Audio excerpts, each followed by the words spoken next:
Assalamualaikum warahmatullahi wabarakatuh. Halo semuanya, perkenalkan kami dari kelompok 2 Media Pembelajaran Sejarah yang beranggotakan saya sendiri Yuni Hadlatur Rahman dengan nomor NPM 2122001 dan rekan saya Lucy Kurniasari dengan nomor NPM 2122008 dan rekan saya selanjutnya yaitu Ahmad Sulihin dengan nomor NPM 2122004. Kami adalah mahasiswa dari Pendidikan Sejarah semester 2 dari Universitas Muhammadiyah Metro Lampung.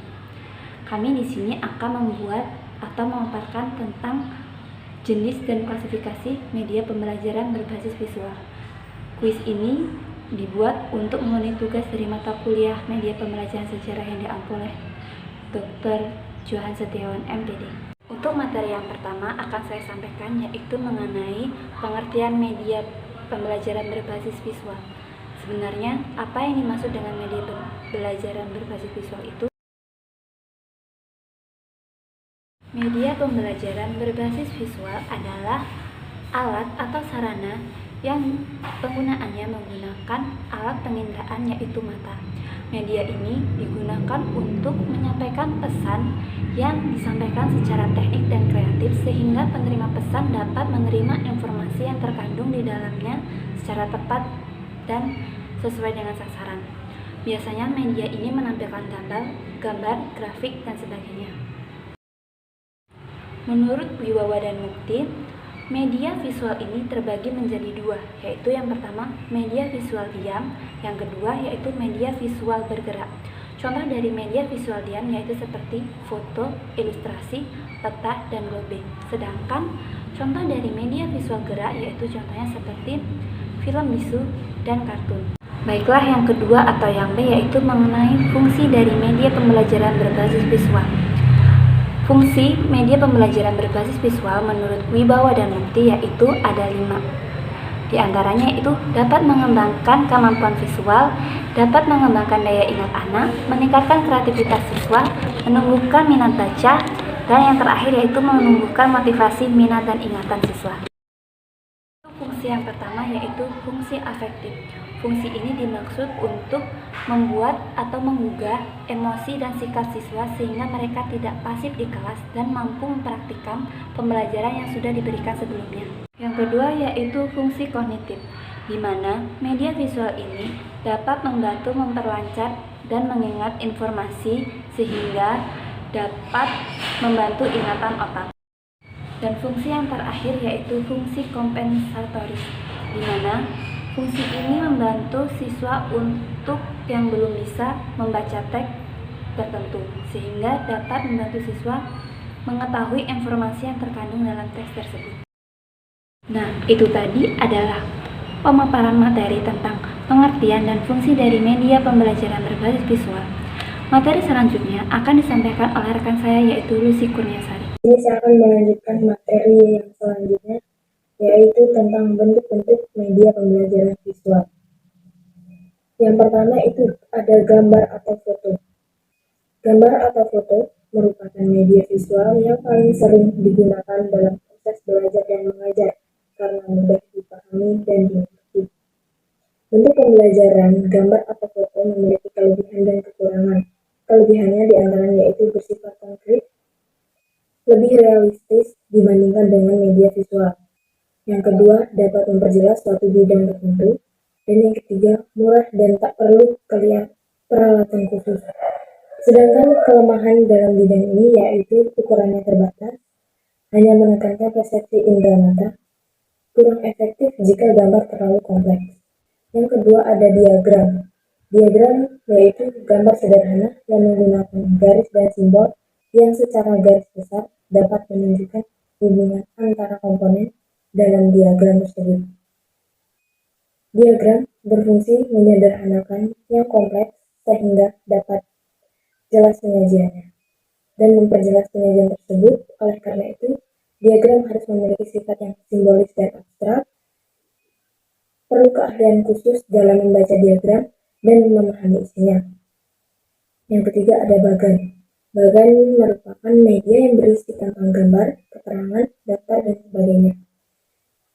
Bagan memiliki fungsi untuk memperagakan pokok-pokok isi bagian secara jelas dan sederhana. Contohnya yaitu seperti perkembangan, perbandingan struktur, dan urutan jabatan.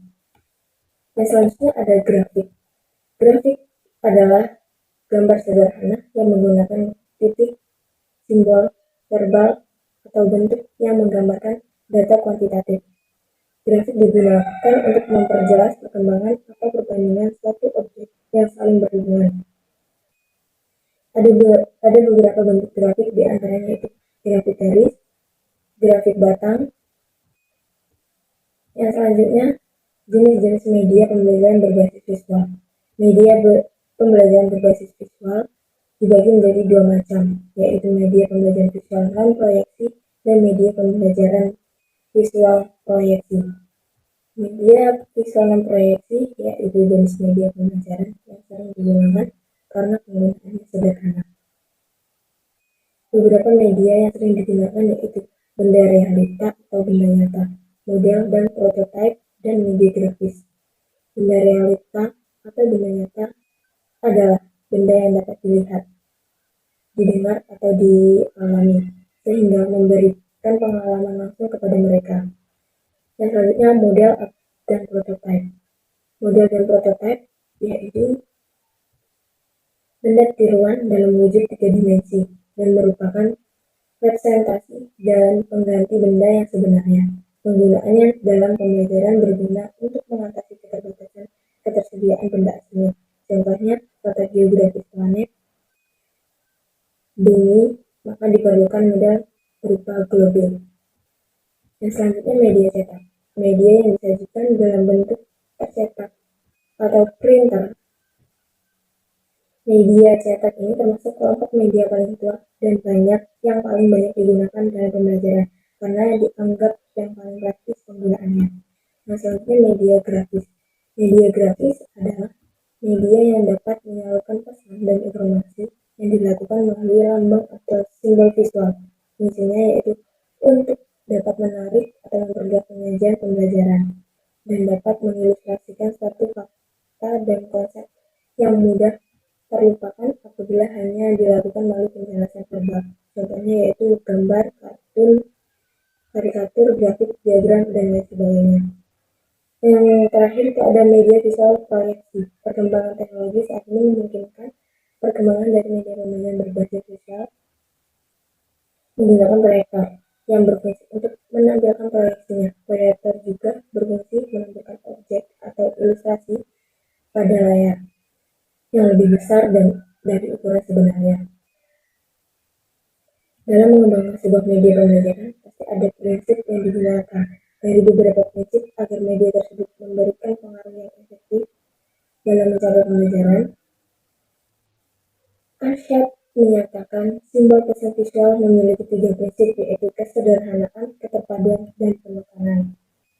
Kesederhanaan yaitu mengacu terhadap sejumlah elemen khusus yang lebih sedikit dan memudahkan menangkap dan memahami pesan yang terkandung dalam pembelajaran. Pesan atau informasi tersebut menjadi ke dalam beberapa kategori atau beberapa bahan visual yang harus dibagi agar tidak unik dan mudah dipahami. Yang kedua, penekanan. Meskipun rencana visual dibuat dengan sederhana, namun konsep pembelajaran juga harus memerlukan sebuah penekanan dalam menyajikannya, karena penekanan dapat menjadi pusat penelitian. Yang terakhir itu ada keterpaduan. Hal ini sangat mengacu terhadap hubungan yang terdapat antara elemen-elemen visual yang diamati yang akan berfungsi bersama-sama. Elemen-elemen tersebut saling berkait dan harus menyatu sebagai suatu keseluruhan yang dapat dikenal dan dipahami pesan dan informasi yang dikandungnya. Sebelumnya perkenalkan, saya Ahmad Solikin dengan MPM 2122004. Di sini saya akan menjelaskan hasil dari makalah kami, yaitu di bagian E. Di sini saya akan membacakannya. Kelebihan dan kekurangan media pembelajaran berbasis visual. Yaitu setiap media pembelajaran tentunya memiliki kelebihan dan kekurangan. Ada beberapa pendapat mengenai kelebihan dan kekurangan dari media pembelajaran berbasis visual ini. Secara umum, kelebihan dari media pembelajaran adalah yang pertama, dapat dianalisis lebih mudah. Selain itu juga dapat memudahkan peserta didik dalam mempelajari dan memahami materi serta membuat mereka akan berpikir lebih kritis dan juga mengingat materi yang disampaikan. Yang kedua, dapat mengatasi keterbatasan pengetahuan yang dimiliki peserta didik. Yang ketiga, dapat membangkitkan keinginan dan minat baru untuk belajar. Yang keempat, mengingatkan daya tarik peserta didik terhadap materi yang disajikan dengan menggunakan media visual. Yang kelima, mudah untuk diaplikasikan. Yang keenam, tahan lama sehingga dapat dibaca dilihat berkali-kali. Sedangkan kekurangan secara umum dari media pembelajaran berbasis visual adalah yang pertama, kurang praktis dalam penggunaannya. Yang kedua, hanya berupa gambar dan tulisan saja sehingga media ini tidak diterapkan. Ini yaitu yang ketiga, biaya produksi yang dinilai mahal karena sebelumnya hanya mencetak atau membuat dan mengirimkan disebut dinikmati oleh masyarakat. Sedangkan menurut ahli wahana dan mukti menjelaskan bahwa media visual memiliki kelebihan dan kekurangannya, yaitu media visual yang pertama umumnya murah, yang kedua mudah didapat, yang ketiga mudah digunakan, yang keempat dapat memperjelas suatu masalah, yang kelima lebih realistis, yang keenam reportable yang artinya dapat dibaca berkali-kali dan menyimpan atau menyupliknya.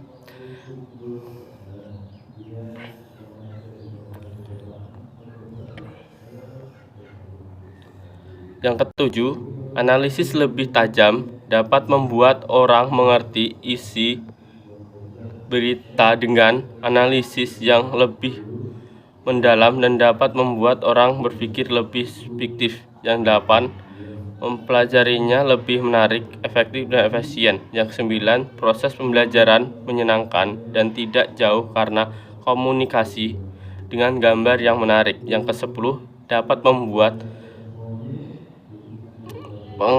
penasiran keterbatasan konstan. Yang ke-11 dapat mengatasi keterbatasan ruang dan waktu.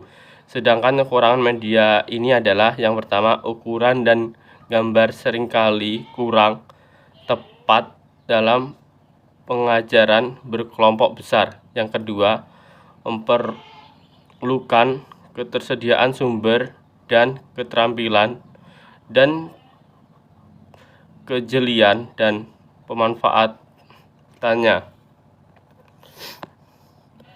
Yang ketiga, gambar dan ukuran praktis.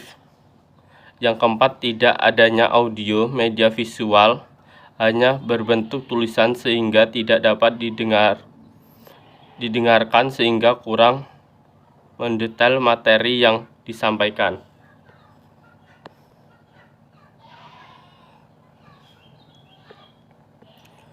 Yang keempat, tidak adanya audio, media visual hanya berbentuk tulisan sehingga tidak dapat didengarkan sehingga kurang mendetail materi yang disampaikan. Yang kelima, visual hanya terbatas. Media ini hanya dapat memberikan fidusi berupa gambar yang mewakili isi. Yang keenam, bahan visual dipandang sebagai alat bantu semata dalam melakukan kegiatan pengajarannya sehingga perpaduan antara bahan pelajaran dan alat bantu diabaikan. Dan di sini saya akan membacakan hasil dari kesimpulan dari kelompok kami, yaitu media visual adalah alat atau sarana komunikasi yang dapat dilihat dengan menggunakan indera penglihatan, yaitu mata. Dengan bagian media pembelajaran visual adalah media pembelajaran yang menyampaikan pesannya atau informasinya secara teknik dan kreatif, yang mana menampilkan gambar, grafik, serta tata cara dan letak dengan jelas sehingga penerima pesan dan gagasan dapat diterima sasaran. Kelebihan dari media visual ini adalah sifatnya konstik, tidak realistis dan murah harganya. Sedangkan kelemahannya adalah gambar dan foto hanya menekankan proyeksi indera mata dan ukurannya sangat terbatas untuk kelompok besar. Nah, itu tadi video penjelasan tentang materi dari kelompok kami. Apabila ada salah kata, kami mohon maaf, kami akhiri. Wassalamualaikum warahmatullahi wabarakatuh. Sampai jumpa di video selanjutnya.